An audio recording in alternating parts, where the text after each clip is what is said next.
안녕하세요. 도쿄 정대리입니다. 네네. 저는 일본 국비 지원 통해서 일본 취업에서 지금 몇 년째 생활을 하고 있고요. 그래서 뭐 일본 국비 지원 과정이라든지 아니면 일본 취업 관련 혹은 일본어 관련 이 정보들 이렇게 저렇게 알려드리고 있습니다.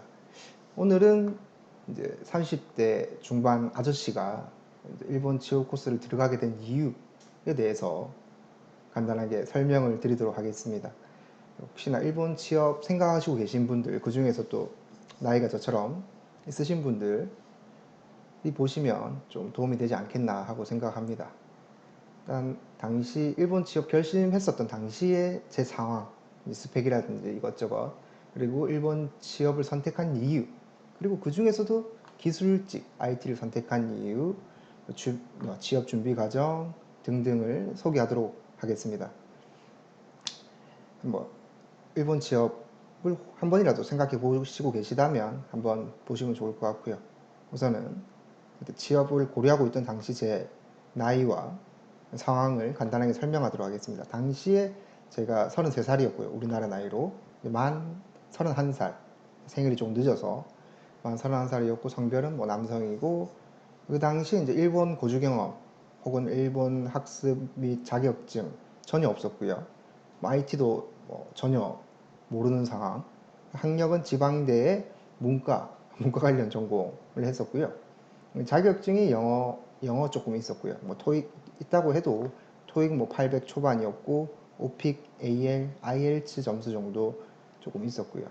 그리고 운전면허증, 그리고 제 전공 관련된 뭐 아무 관계 없는 면허가 자격증이 있었죠. 그리고 해외 거주 경험은 일본은 없었는데 제가 호주에서 2년 동안 충실한 왼노자 생활을 했었기 때문에 그 경험은 있었습니다. 직장은 제 전공 관련으로 약 3년 정도 있었고요. 그리고 호주 갔다 와서 이제 조그마한 회사 해외 영업으로 한 1년 정도 있었고, 재직 중이었죠. 1년 정도 재직 중이었고요. 그 당시에 그리고 결혼을 한 상황이었어요. 배우자가 있었죠. 근데 이제 배우자는 일본인이었는데, 지금도 뭐 같은 배우자긴 한데, 일본인이었는데, 이제 그 당시에 서로 영어로 대하던 시절이었습니다. 이제 제가 일본 뭐 문화라든지 언어에 전혀 관심이 없었고, 제 와이프도 마찬가지로 우리나라 한국 뭐 문화라든지 문화는 좀 관심이 있었지만 언어는 하여튼 1도 관심이 없는 상황이라 저는 이제 영어로 브로큰 잉글리시라고 하죠. 영어인데 이제 부서졌다. 그런 언어로 계속 의사소통을 하고 있었죠. 그런 상황에서 이제 해외 취업 센터를 가게 되는데, 그때 이제 해외 취업을 선택한 이유가 크게 세 가지 정도가 있었던 것 같아요. 여러 가지가 있는데 이제 첫 번째가 불만족스러운 직장 생활. 그죠? 보통의 이제 우리나라 모든 직장인들이 생각하듯이 굉장히 불만족스러웠던 그런 직장 생활을 하고 있었고, 그리고 이전에 해외 생활 이제 호주에서 좀 덥기는 했고 이래저래 좀 쉽지 않은 경험들이 있었지만, 그럼에도 불구하고 뭐 거기서 좀 얻은 게 있었죠. 이제 뭐 돈이라든지 뭐 어학능력이라든지 혹은 뭐 다른 기회들, 그리고 이제 배우자가 일본인인 게 크게 작용했던 것 같아요. 아무래도 해외 생활은 비자가 좀 중요한데 비자 부분은 별 막힘없이 나오게 될 테니까 웬만하면 그런 부분들이 제일 컸는데, 이제 이 중에서 제일 컸던 부분은 사실 직장 생활이죠. 그 너무 지쳤죠. 이제 번아웃이라고 하는데, 제가 첫 사회생활 할 때도 제 전공 관련된 일 하다가 한 1년 만에 번아웃이 온 적이 있었어요. 그때는 뭐 이직하고 뭐 그런 식으로 해서 헤쳐나갔던 것 같은데, 호주에서 영어 공부하면서 난 뭐 무역 해외 영업원이 될 거다 하면서 그때도 번아웃이라든지 뭐 우리나라 직장 근로 그 조건이라든지 그런 거에 대한 걱정이 없지는 않았는데, 어차피 또 저는 열심히 해서 제 거 할 거니까 괜찮다 그런 생각을 했는데, 제가 이제 뭐라고 해야 될까요? 경솔했죠. 굉장히 경솔한 판단이었다. 와이프 데리고 와서 이제 일을 하는데 이제 야근이 너무 많았던 거죠. 기본적으로 야근은 우리나라 사회에서 약간, 특히 저는 지방에 있었기 때문에 뭐라고 해야 될까요? 무료 공짜 야근이 약간 디폴트라고 해야 될까요? 디폴트처럼 기본값으로 설정되어 있어서 좀 많이 저도 힘들었지만 와이프가 많이 힘들어 했었죠. 회사를 새벽까지 가서 집을 안 오니까 집을 이제 뭐 12시 다 돼서 오고 이러니까 뭐 가끔 넘을 때도 있고. 그리고 제가 뭐 분명 해외 영업원으로 들어갔는데 실제 현장에서 자꾸 일을 하고 있으니까 이제 옷이 다 땀범벅이 되는 거죠. 정장 입고 가서 뭐 몇 번 째고 오기도 하고. 그러니까 와이프가 이게 뭐 하는 짓이냐, 이게 뭐냐 이게, 대한민국은 다 이러냐, 뭐 그렇게 이야기를 하는데 제가 할 말이 없더라고요. 아무튼 그런 것들, 그리고 야근 수당 못 받은 거 이런 것들 막 원래 안 나오니까. 그때 뭐 제가 회사 그때 다닐 때는 그 몇 년인가, 그게 2018년대인가 17년인가 정확히 기억이 안 나는데, 그때는 뭐 포괄임금제 뭐 이딴 제도로 해가지고 뭐 야근수당 안 나와도 괜찮은 제도가 있었거든요. 그렇게 해서 그런 생활에 이제 불만족이 주위 다른 곳으로 눈을 돌리게 된 제일 큰 계기가 아닌가 생각하게 된 거죠. 그리고 이제 갑자기 이제 너무 뜬금없잖아요. 이제 제가 전공도 문과 쪽이고, 그리고 뭐 호주 가서 뭐 영어도 조금 배우고 한 게 결국 다 커뮤니케이션이라든지 어떤 의사소통 그런 쪽인데, 이제 기술직을 선택하게 된 이유가 있죠. 있는데 이제 뭐 당연하겠지만 우리나라 사회에서도 이제 문과 계열이 얼마나 이직이 아니라 구직 자체가 어려운지 경험을 했었고요. 특히 호주 갔다 와서 더 많이 느꼈고요. 그리고 이제 호주 생활하면서도 주위에 같이 잘 노는 외노자들끼리 이제 커뮤니케이션이 형성이 되거든요. 커뮤니티 같은 게 형성이 되는데, 이제 거기서 조금이라도 기술이 있는 친구들은 취직 잘하더라고요. 주급도 괜찮고, 보통 뭐 한 1000달러 정도 주에 벌면 호주에서 평균 정도라고 보시면 되거든요. 뭐 800달러에서 1000달러. 근데 이제 뭐 기술 있는 애들은 회사도 잘 구하지만 주급도 높더라. 뭐 한 천 몇백 불. 그럼 좀 버는 수준이라고 보시면 돼요. 지금은 모르겠지만 그때 당시는 그랬는데, 그런 우대. 그리고 나이가 늦었다는 거. 이런 것들을 고려해서 뭔가 기술을 가져야 해외 나가서 살아남을 수 있다는 거를 제가 많이 그 경험을 통해서 깨달은 거죠. 그래서 선택한 게 IT였던 거죠. 뭐 지금도 그렇지만 그때 당시는 IT가 더 뜬다 뭐 이런 이야기도 있고, 그러면 그쪽 분야에 가서 열심히 해서 또 기술을 높여서 높은 연봉, 뭐 혹은 높은 연봉 이후에 내 걸 차린다든지 뭐 그런 것들을 꿈꾸고 있었죠. 그렇게 해서 IT로 들어가게 됩니다. IT 이제 국비지원센터. 마침 또 그때 제가 회사 다니고 있을 때 국비지원센터 광고를 하는 걸 우연히 보게 됐죠. 그렇게 해서 이거 기술을 배워서 일본으로 넘어가면 어차피 난 배우자 비자도 있고 취직하는 데는 문제 없겠다 라고 판단하고 센터를 가게 됩니다. 근데 이제 기술 선택하는 것까지는 좋았는데, 그 센터 들어가서 처음부터 진짜 문자 그대로 무경험으로 이렇게 하게 되는 비율은 좀 작거든요. 굉장히 적습니다. 생각보다.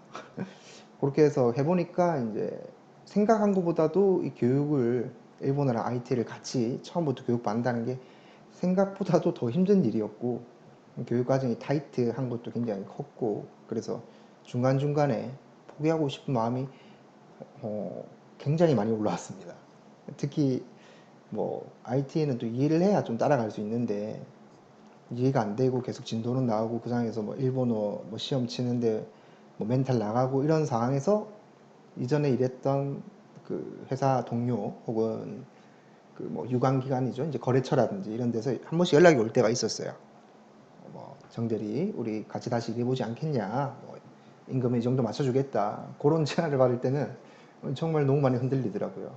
하지만 이제 제가 사회초년생 때 느꼈던 그 경험했던 그 번아웃과, 그리고 회사 때려치우기 전에 이제 센터, 국비지원 SGIT 마스터, 이제 센터라고 흔히 부르는데, 거기 들어가기 직전까지 근무했던 회사에서 느낀 그 번아웃을 보고 이건 답이 없다, 일단은 해외에서 기회를 찾아보자, 그런 생각으로 해서 끝까지 버티게 되었습니다.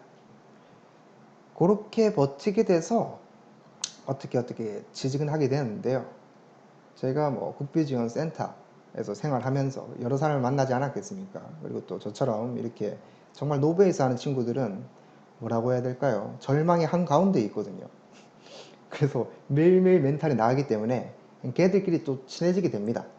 그 답 없는 친구들, 노베이스 실력도 없고 나이도 좀 있고 돌아갈 곳이 없는 친구들이죠. 친해지게 되고 이제 그런 친구들은 이야기도 많이 하고, 예시라든지 이제 분석, 우리가 왜 이렇게 됐나, 우리가 왜 이렇게 못 따라가나 뭐 등등을 분석도 많이 하고 여러 사람들이랑 이야기를 많이 하게 돼요. 공부도 하지만 그런 시간들도 또 많은데 그때 제가 많이 봤죠.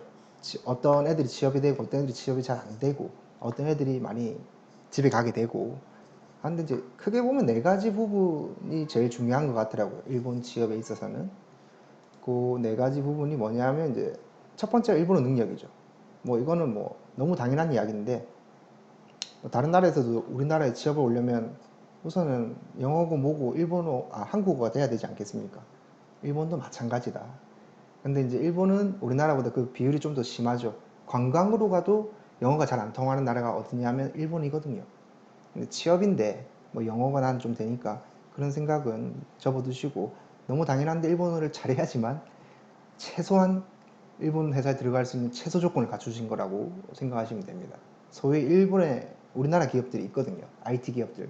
블랙으로 유명한 곳들이 꽤나 있는데 물론 아닌 것도 있습니다. 하지만 비율이 좀 많다. 그런데 거기도 일본어 능력이 좋은 사람을 우선시해서 채용합니다. 네네. 그리고 나이죠. 두 번째가. 우리나라도 어린 사람을 좋아하지 않습니까? 일본도 똑같습니다.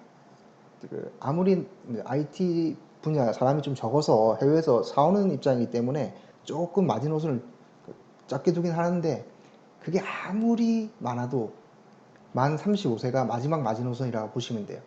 그러니까 이제 뭐 센터 교육받고 그 졸업할 때 돼서 취직을 하는데 그때쯤 돼서 35세가 넘을 것 같으면 취업이 안 된다고 보시면 됩니다. 센터에서도 그래서 만 35세 이하를 받는 곳이 많아요. 국비 지원이.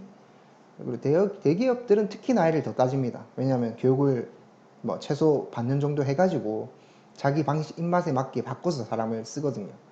그러니까 아무래도 젊은 애들이 좀 더 적응력이 높고 자기들 입맛대로 좀 부릴 수 있지 않겠습니까? 그래서 나이가 중요합니다. 다음으로 성별이 있는데요. 이거는 이제 뭐냐면 IT 업계가 한국도 그렇고 뭐 어디든 그렇지만 전 세계적으로 봐도 남자 비율이 높거든요. 그래서 여자가 반대로 귀한 거죠. 그러다 보니까 같은 값이면 여성 신입사원을 좀 더 선호하는 회사가 많기는 합니다. 좀 더 잘 팔리긴 합니다. 비율로 봤을 때. 왠지는 저도 몰라요. 근데 아무래도 남자가 많다 보니까 희귀하니까 이제 더 그런 거 아닌가 뭐 그런 생각하고요. 마지막으로 IT 능력입니다. 희한하죠. IT 회사로 취직을 하는데 IT 능력이 제일 마지막이라는 게 저도 희한하게 생각하는데 근데 이제 일본 기업은 그냥 가르쳐서 쓰면 된다. 네가 어느 정도 능력이 있으면 그 최소 능력으로 가지고 이제 그거를 응용해 가지고 우리 입맛에 맞게 좀 가르쳐서 쓴다. 정확히는 가르친다기보다 네가 알아서 잘 적응해 가지고 해 봐라. 이런 느낌이거든요. 그래서 IT 능력이 아주 엄청나게 높지 않은 이상 지역 자체는 생각보다 중요하지는 않습니다. 하지만 뭐다? 그렇죠. 취업에는 생각보다 큰 비중을 차지하지 않는데 실제 업무를 하면서 너무 당연한 이야기인데 굉장히 중요해지게 되겠죠. 물론 이것도 어떤 업무를 받느냐에 따라서 사실 별로 크게 관계없는 경우도 있어요. 그러다 보니까 이제 기업들이 생각보다 IT 능력을 높게 안 사는 거죠. 뭐 물론 경력직이라든지 그런 경력직은 많이 다릅니다. 이야기가. 하지만 뭐 신입으로 취업할 때는 그렇습니다. 이렇게 네, 그렇습니다. 제가 만 30살에 IT 일본 취업 코스를 들어가게 된 이유는 이렇게 마무리가 되는 것 같아요. 뭐 취업 코스 가면 여러 사람들 다 있고 한데요. 특히 이제 면접들 제가 여러 회사 면접들을 보기도 했고 그리고 다른 사람들 도와준 적도 꽤나 있고 하면서 느낀 거는 이제 왜 일본인지가 제일 중요하거든요. 면접에서. 근데 거기에서 이제 한국이 싫다, 뭐 헬조선 탈출 뭐 이런 뉘앙스로 이야기하면 무조건 떨어지게 된다. 뭐 그런 말씀 좀 드리고 싶고요. 그러니까 이제 뭐 저도 도망쳐서 간 거죠. 사실 전 회사에서 도망을 나간 거죠. 하기 싫어서. 그렇지만 이제 포장이죠, 포장. 도망이 아니라 도전이다. 나는 이제 새로운 나라에 가서 또 도전하기 위해서 왔다. 잘 포장하는 거죠.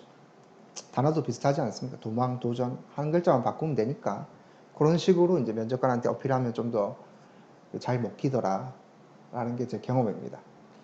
네, 이렇게 이제 제가 30대 중반 아저씨가 갑자기 일본 취업을 하게 된 이야기를 알려드렸는데요. 뭐 사실 저는 또 어렵게 취업한 회사 사실 거의 바로 나오고 그뒤 다른 회사 가고 또 지금 또 다른 회사에 다니고 있는데 그와 관련된 이야기들을 나중에 다시 들려드리도록 하겠습니다. 그리고 이제 뭐 일본 회사 면접 보는 팁이라든지 혹은 일본에서 구직하는 방법 혹은 살아남는 방법, 뭐 회사 급여 등등 뭐 이것저것 다시 또 알려드리도록 하겠습니다. 네, 지금까지 봐주셔서 감사하고요. 그러면 오늘 하루도 행복한 하루 되시기를 기원하면서 마치겠습니다. 네, 감사합니다.